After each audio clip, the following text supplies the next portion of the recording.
بھٹو جب اقتدار میں آئے تھے تو انہوں نے 1972 میں 72 میں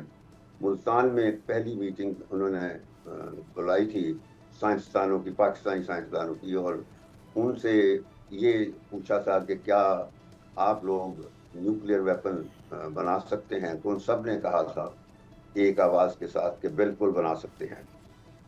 تو اس کے بعد سے پھر پاکستانی سائنسدان نیوکلیر پروگرام جو ہے انہوں نے شروع کیا تھا، اور ڈاکٹر عبد القدیر خان وہ ملک سے باہر ہوتے تھے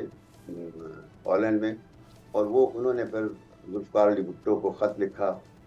جس کے جواب میں پھر بھٹو نے اس کو انوائٹ کیا، وہ آئے، اور کیونکہ ہم پر بہت پابندیاں تھیں، بڑے پریشر سے،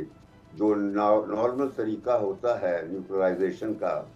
وہ ہم ان پابندیوں کی وجہ سے اس طریقے سے نہیں آگے بڑھ سکتے تھے، کیونکہ ہمارا جو ری پروسیسنگ پلانٹ تھا فرانس کے ساتھ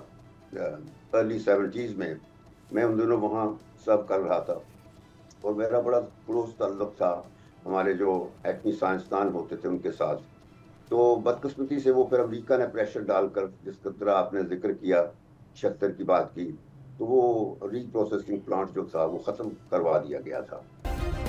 سبسکرائب کریں اور بیل دبائیں تاکہ کوئی خبر رہ نہ جائے۔